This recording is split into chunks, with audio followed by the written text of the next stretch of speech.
is the North End. This is the North End. Hey guys, JP California here, getting at you from, well, super sunny California. It has been a scorcher this week. It's been 100 degrees, which I think is like 32 Celsius, 34 Celsius, for like 4 days. So it's finally dropped down. It's about 87. It's a beautiful time to be out in the yard, out and about, getting around.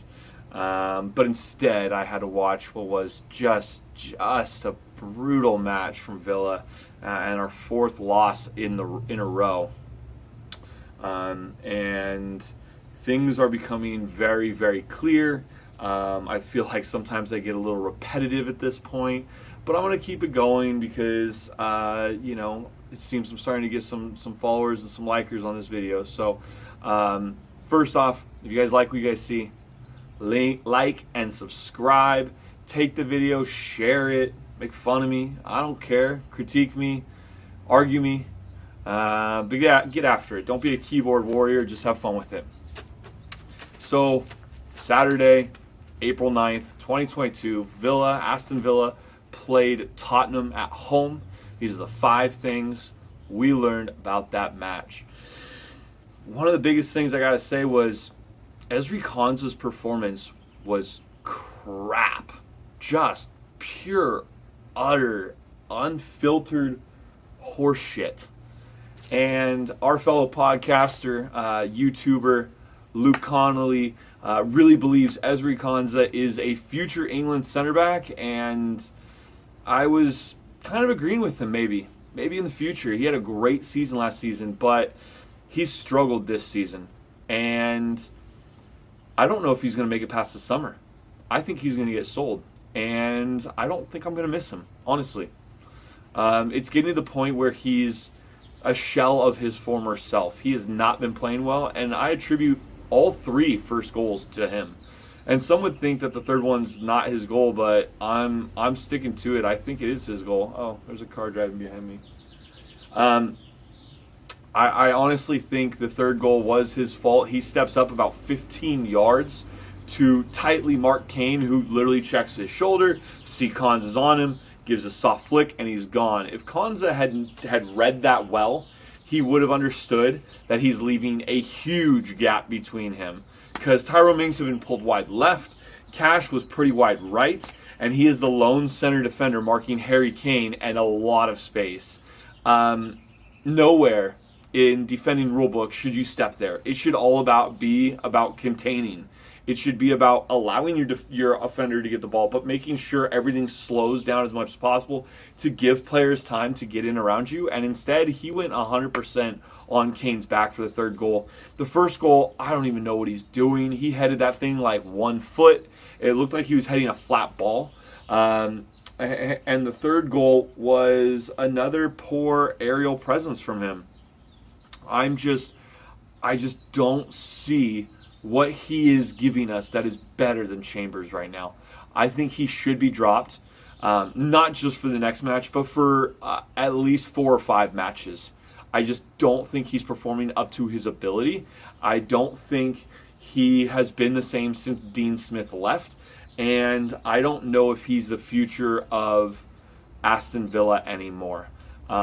So if he leaves in the summer, I hope we get 30 mil for him. If he stays in the summer, I hope he sees a psychologist and figures it out. But he was woeful this week, and he's been pretty rough for a series of weeks.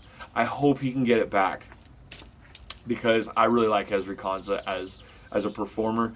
I just feel like he's underperforming big time. Number 2, striker woes. Striker, woe is me. Nothing like 2 sides of the same coin today. Tottenham strikers hit everything and anything. At this point, I think they could have hit literally a bee out of the air with a needle. They were hitting every shot on target, and Villa couldn't shoot at all. Couldn't hit the broadside of a barn. Whether it was Oli Watkins pulling wide and getting outside of the box, having decent shots and opportunities with a left-footed cracker, or Ings's fluffed open net chipped ball from the set piece, and he literally taps it to Hugo Lloris. We just couldn't finish crap. There was one or two shots that were good. McGinn had a decent shot that Hugo Lloris had to get to. There's one or two saves by Hugo Lloris that I thought were very quality. But it's just really down to the fact that our strikers aren't putting the ball in the proper spots to finish, and theirs are. And this has been the case for a while. I thought Ings and Watkins played better today together. And everyone, if you know, you've been following me, I don't like them playing together, but I felt they've been good in the last few weeks when they play together. But something's off. Watkins is not hustling like he used to. He's not pressing like he used to. Ings just isn't really a presser, and I don't think he gets on the ball near enough. I don't know, something's wrong. And so there's a lot of whispers that we might go in for a top-line striker in the summer. I wouldn't be amiss. I wouldn't be amiss if we sold one. I wouldn't be amiss if we sold both of them. Villa's getting to that point where I feel like either Villa needs to reorganize what their ambitions are, or they need to go for it. And so we'll see what happens. But the striker woes today were evident for everybody to see. I don't think defenses saw this performance and got scared. It is what it is. Number 3, midfield dilemma again. Specifically holding mid. Dougie played well. Dougie played really well in the holding mid role, and we knew he would. He got reinstated after missing out to John McGinn last week, who had a howler. Dougie played well, but this brings us back to the are you or are you not signing a new contract? I think Douglas Luiz is holding out to be confirmed from Aston Villa that he will play in a number 8 or higher up the pitch. But we have those players. We have Ramsey, we have McGinn, we have Sanson, we have Coutinho, we have Buendia. So I don't know if he's going to be re-signed for that reason. We might be looking to offload him. He might think he's better than the club. But he needs to play until the end of the season in that spot. Or our youth player, Irobong, I think that's his last name, Irobong. He is a holding mid of good size. He needs to be given a run out if you're not going to play Dougie. But you can't play McGinn. You can't play Ramsey. He's not a holding mid. I don't think Sanson's really a holding mid. So we got to keep Dougie there, or we got to keep a holding mid player there. And it showed today because we played better in that space. We just, I don't know, we got to figure that one out. And all reports are pointing to a new holding mid in the summer. So we'll see what comes of that. Number 4, Luca Dean injury woes. This guy was, to me, even after going off injured, our best player of the game. He was every attack for us. He was the width on the left side completely. He got the ball probably double the amount of times that Cash did. He whipped in great crosses. He was attacking. He was defending. He was honestly our best player today. And then he gets hit by a cheap hit by Romero, and what looks to be a broken clavicle, which is also known as a broken collarbone, this bone that goes right across here. The reports are already today that he is out for the remainder of the season, and that sucks.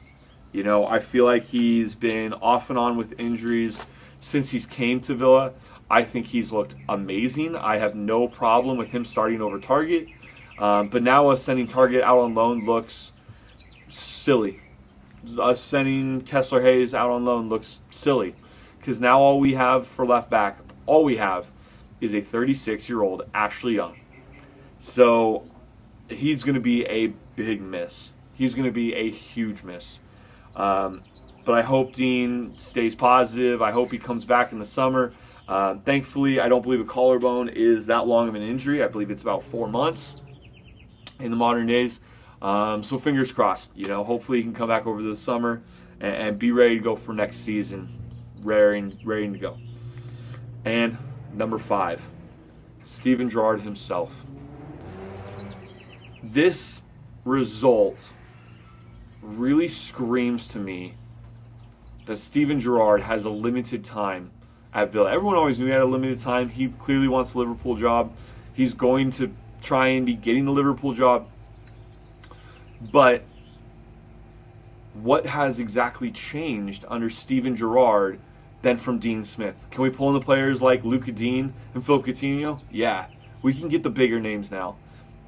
But what good is it if we're not performing? And we haven't been performing for weeks.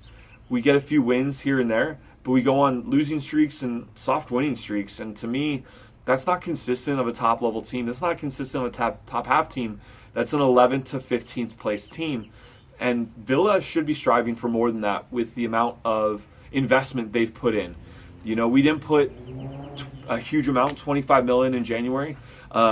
I believe that Villa will be spending anywhere between 75 to 110 mil in the summer, which is a large gamble, especially when you're shelling out 35 for Philip Coutinho, probably another 35 for a holding mid, and maybe 2 more guys.